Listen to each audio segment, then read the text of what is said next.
Hola hermanos, buen día, les saluda a su amigo el diácono Antonio Cervantes Silva, diácono permanente de la parroquia Jesús Divino Maestro en Monterrey, Nuevo León, México, y les saludo en este domingo 22 de noviembre, en el que terminamos el tiempo ordinario con nuestra fiesta de Jesucristo Rey del Universo. Ya la próxima semana, el próximo domingo, estaremos ya en el primer domingo de Adviento. Las lecturas de hoy, pues obviamente van encaminadas a esta fiesta de Cristo Rey. La primera lectura está del profeta Ezequiel, capítulo 34, versículos 11 y 12 y del 15 al 17. El mismo Salmo 22 nos habla del Señor es nuestro pastor. Ahorita vemos cómo el profeta Ezequiel lo relaciona. La segunda lectura es de la primera carta de San Pablo a los Corintios, capítulo 15, versículos del 20 al 26 y capítulo 28. Y el Evangelio es el Evangelio de Mateo, capítulo 25, versículos 31 al 46. Y como les digo, todas ellas están encaminadas a la fiesta de Cristo Rey. Hoy en día sería muy difícil poder reflexionar acerca de lo que es ser un rey, porque pues ya no tenemos, son pocos países que tienen reyes, el rey de España, el rey de Asturias, no sé si, no, la verdad no conozco qué tantos países, pero no tenemos muy claro el concepto de lo que es ser un rey.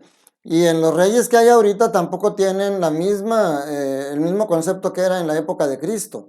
En la época de Cristo el rey era dueño de todo, de las personas y de las posesiones. Ahorita no, ahorita los reyes no tienen esa autoridad. En aquel entonces eran dueños de la vida y eso les ocasionaba que se llenaran de soberbia y que cayeran en excesos. Simplemente, incluso reyes malos y reyes buenos, porque ha habido de todo. Pero miren, el rey malo, pues qué ejemplo más queremos que Herodes, que no quería dejar de ser rey y cuando los reyes magos le anuncian el nacimiento del nuevo rey de Israel, es capaz de mandar matar a los niños menores de 12 años con tal de evitar que alguien le quite el reinado. Pero David, que es uno de los mejores reyes que ha habido y que de ahí viene la dinastía de Jesús, también tuvo sus desmanes, porque él, recordemos que mandó a Urías a la guerra y al frente para que lo mataran y quedarse él con su mujer.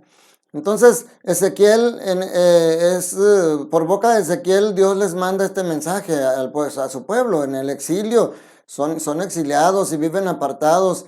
Y el Señor les hace ver que no cumplieron su misión como reyes. Y por eso dice: yo mismo iré a buscar a mis ovejas y velaré por ellas, así como un pastor vela por su rebaño cuando las abejas se encuentran dispersas. Y les habla también, así como vamos a ver en el Evangelio, de algunas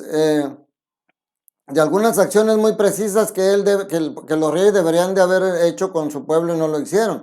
Dice: yo mismo apacentaré a mis ovejas, las haré reposar. Dice: buscaré a la oveja perdida, volveré a la casa la descarriada, curaré a la que está herida y robusteceré a la débil. Y a las que esté gorda y fuerte, la cuidaré. Yo las apacentaré con justicia. Esas acciones deberían haber hecho los reyes y no la hicieron, y por eso dice el Señor a través de Ezequiel que les va a quitar a su pueblo. Pero también en el pueblo, así como en el rey había buenos y malos, en el pueblo también hay gente, en ese rebaño, gente que se salía del redil. Y por eso le dice: en cuanto a ti, rebaño mío, he aquí que yo voy a juzgar entre oveja y oveja, entre carneros y machos cabríos. Así como vamos a ver ahorita en el Evangelio, ya desde Ezequiel habla que va a separar a los cabritos de las ovejas. El Señor es un Dios de amor, pero también es un Dios de justicia. San Pablo en la carta a los Corintios nos habla de que Jesús es el hombre que debe reinar. Es el rey que más nos conviene a nosotros. Por eso dice: él tiene que reinar. O sea, no lo recomienda. Dice: él tiene que reinar. Porque empieza hablando que así como por Adán entró la muerte y el pecado, Cristo es el único que podía, por ser Dios, es el único que puede restaurar la vida. Tanto al final de los tiempos, dice aquí: el último enemigo en vencer será la muerte. Al final de los tiempos somos vencedores de la muerte. Pero también en el día a día, dice Pablo: el salario del pecado es la muerte. Cristo es el único que puede restaurar la gracia actual en nuestra vida diaria y vencer a la muerte al final de los días. Y hoy el Evangelio de Mateo 25, 31, 46, pues es el pasaje conocido, el día del juicio final. Hago yo una comparación, mis hermanos, con mi época de estudiante. Ustedes se acordarán cuando estudiaban en la universidad o sobre todo en la prepa. Los maestros a veces nos decían, hay 4 rubros en los cuales los voy a calificar para ver si pasan o no pasan la materia. Unos nos decían la asistencia a clases tiene ciertos puntos. Los exámenes parciales, algunos nos encargaban algún trabajo de investigación y luego allá el examen final.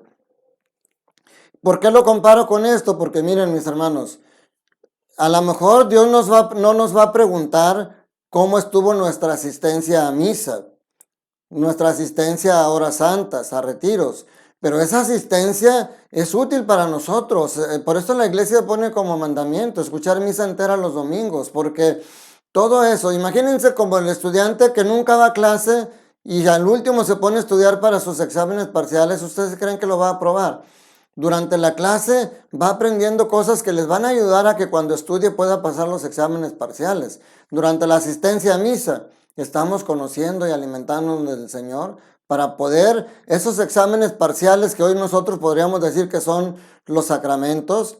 O sea, la iglesia nos pide confesarnos al menos una vez al año. Nosotros tenemos la necesidad de confesarnos con más frecuencia porque somos frágiles. Pero tenemos que hacer ese examen de conciencia y acercarnos a la reconciliación. Entonces, este puede ser el equivalente a los exámenes parciales que por sí mismos no nos van a dar la vida eterna, pero nos van a ir alimentando poco a poco para tener más herramientas y pasar ese examen final. Y luego el tercer rubro eran los trabajos. Fíjense, aquí estamos entrando más de lleno en lo que Mateo nos quiere decir. Mateo nos quiere hablar de que estos trabajos son los que tienen más peso a la hora de presentarnos al examen final, porque esos trabajos los vamos a ir haciendo durante nuestra vida diaria. Y nos propone Mateo 6 acciones muy concretas y precisas en las que vamos a ser juzgados. Por eso aquí Jesús les dice, tuve hambre y me diste de comer, sediento y me diste de beber, era forastero y me hospedaron, estuve desnudo y me vistieron, enfermo y me visitaron, encarcelado y fueron a verme. Entonces, a estos justos que les dice eso, le está dando 6 acciones muy concretas. Y recuerden, Jesús nunca nos pide nada que Él no sea capaz de hacer primero por nosotros. Cuando Jesús dice que tenemos que cargar nuestra cruz, es porque Él ya cargó la cruz. Cuando Jesús dice que tenemos que perseverar en la oración, es porque Él perseveraba en la oración.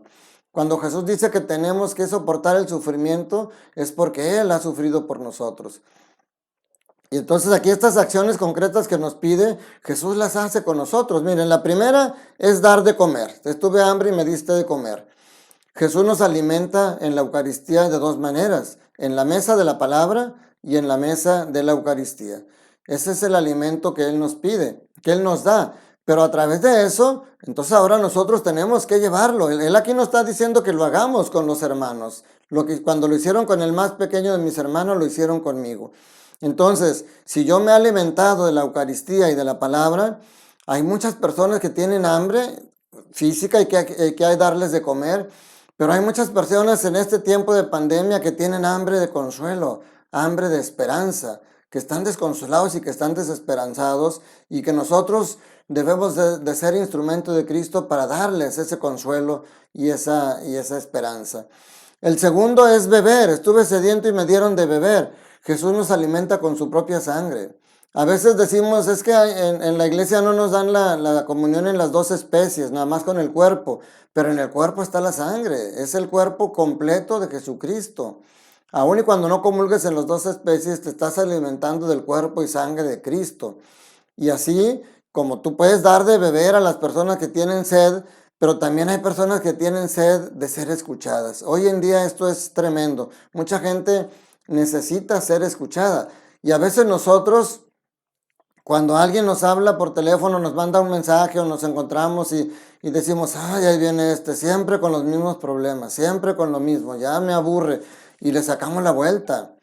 Y mis hermanos, muchas veces con el simple hecho de escucharlos, los ayudamos mucho. Los psicólogos le llaman catarsis, sacar fuera lo que tienes, lo que te oprime. Y ya eso de por sí, aunque no hagas nada por él, con escucharlo, estás calmando la sed que tenía y le das paz y tranquilidad. El tercero dice, fui forastero y me hospedaron. Hoy en día es muy difícil dar hospedaje a personas que no conoces. Jesús nos ha dado hospedaje no solamente en su casa, sino en su familia. O sea, la iglesia es una iglesia de puertas abiertas en el que todos podemos entrar. Nos da hospedaje en nuestra iglesia, pero a través del bautismo también nos deja entrar a su familia. Nosotros, ¿cuántas veces, cuántas personas se han acercado a nosotros buscando una amistad y nosotros lo rechazamos porque me cayeron gordos, porque no piensa igual que yo? Y cerramos la puerta de nuestro corazón a aquellas personas que se quieren acercar a nosotros. Eso también debemos de tener mucho cuidado. El cuarto es el vestir. Dice, estuve desnudo y me vistieron. Jesús nos viste con el traje de gracia que necesitamos para el examen final. Para llegar al banquete final necesitamos vestirnos con el traje de gracia y Jesús nos lo da a través de los sacramentos. Y por lo mismo nosotros tenemos que vestir a los demás, no con la gracia. Claro que nosotros cuando ayudamos a la gente que se acerque a Dios, estamos colaborando con eso. Pero yo te invito a que eches un vistazo a tu closet. ¿Cómo lo tienes de ropa? ¿Cuánta ropa tienes ahí que no usas? Algún santo por ahí decía que la ropa que tienes en tu casa y que no utilizas no te pertenece, se la estás robando a una persona que no tiene que ponerse. Ahora que viene ya el tiempo de frío, yo te invito a que veas cuántas chamarras tienes y realmente si todas esas las necesitas o cuántas no utilizas y que compartas eso con la gente que está en la calle sufriendo y hay gente que incluso se ha muerto de frío y nosotros tenemos chamarras y suéteres arrumbados en nuestro closet. El siguiente, el quinto, es visitar. Jesús nos visita en la Eucaristía. Nosotros, por ejemplo, en mi parroquia Jesús Divino Maestro, hacemos horas santas de sectores y misas de sectores, donde llevamos a la Eucaristía, donde llevamos a Jesús a que vaya a visitar, a recorrer los diferentes sectores de nuestra parroquia. Ahorita con la pandemia se ha detenido eso, pero eso nos hace ver también nosotros cuántas veces hemos ido a visitar a nuestra familia. A veces tenemos familiares enfermos que ni cuenta nos damos. ¿Por qué? Porque no tenemos contacto con ellos. O peor, sabemos que está enfermo, pero no vamos y decimos, bueno, pues es que ahorita no podemos ir, pero está el teléfono, están las redes sociales, hay manera de estar en contacto con los demás.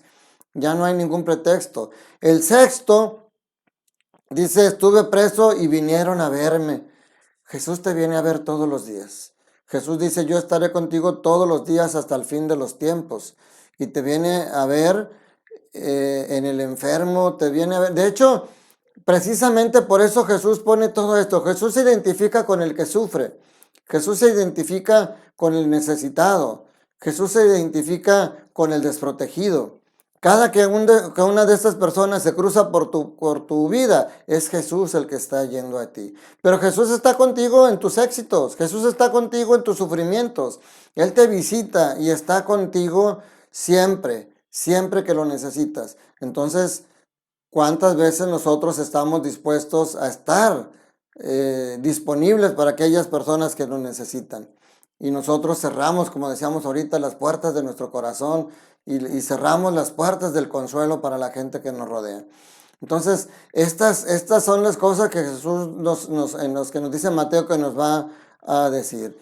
Tuve hambre y me diste de comer, pero cuidado, porque si no lo hacemos, al final, si ustedes se fijan, todas estas acciones están dentro de las obras de misericordia que la iglesia nos propone. Porque como dice San Juan de la Cruz, en el atardecer de nuestra vida seremos juzgados en el amor. Y Jesús, como les decía, no nos va a preguntar cuántas veces fuiste a misa, pero sí te va a preguntar cuánto amaste. Y todo ese amor que Jesús tiene y que nos dio en nuestro corazón, como dice Romanos 5:5, es para compartirlo con los demás. Y si lo tenemos encerrado, si somos egoístas, pues no vamos a cumplir ninguna de estas 6 acciones que nos pide. Y al final el veredicto es muy duro. Qué bueno que a todos el Señor nos dijera, nos pusiera a la derecha y nos dijera, pasen benditos de mi Padre. Porque si nos pone a la izquierda, las palabras que va a decir, apártense malditos. Y luego nos va a hacer ver cuáles de todas estas cosas no cumplimos. Estuve hambriento y no me diste de comer. Estuve sediento y no me diste de beber. Y todo lo que ya mencionamos ahorita. Y vamos a decir, Señor, ¿cuándo lo hice? Si yo siempre fui buena persona. Siempre me porté bien, no le hice de mal a nadie. Pues sí, pero lo hemos dicho otras veces, no basta con no hacer el mal, es necesario hacer el bien. No basta con no odiar, pues yo no odio a nadie, pues sí, pero no amas. Dios te va a juzgar en las obras que hiciste y también en las que no hiciste. Los pecados de omisión muchas veces no los confesamos y a veces son los que pesan mucho, porque acuérdate que el rico Epulón no se perdió en el infierno por ser rico, ni por hacer fiestas, sino porque en la puerta de su casa estaba Lázaro muriéndose de hambre y nunca fue para darle un taco o para hacerlo pasar y sentarlo a la mesa. Jesucristo es Rey del universo. Hoy necesitamos mucho un Rey de ese tipo y necesitamos ser súbditos que lleven eso que Jesús nos trajo. Si es un Rey de paz, es un Rey de justicia y es un Rey de amor, nosotros esas tres virtudes, esas tres características del reino de Jesús, tenemos que llevarla a nuestra vida. Tenemos que ser instrumento de paz, como dice San Francisco de Asís. Tenemos que ser instrumentos de justicia, pero sobre todo tenemos que ser instrumentos de amor. No me canso de repetirlo. Ama a tu familia, ama a tus hijos. No solamente que se sepan amados, sino que se sientan amados por Dios. Que Jesucristo, yo hago mi oración por ustedes y pido que oren por mí para que Cristo sea el Rey de mi vida, para que Cristo sea el Rey de su vida y podamos construir un reino de amor aquí en la tierra. Porque Jesucristo dijo, el reino de los cielos ya está aquí. Solamente hace falta que ustedes lo vivan. Cuando decimos venga a nosotros su reino, recordemos que nosotros somos responsables de vivir el reino de Dios en la tierra si vivimos en el amor con todas las personas que nos rodean. Que la bendición de Dios Todopoderoso, Padre, Hijo y Espíritu Santo, descienda sobre ustedes y sus familias y permanezca para siempre. Que la alegría y el amor de Dios sea nuestra fuerza y que hoy en especial te sientas amado por Dios. Recuerda, Dios te ama y Dios te quiere feliz. Te mando un fuerte abrazo.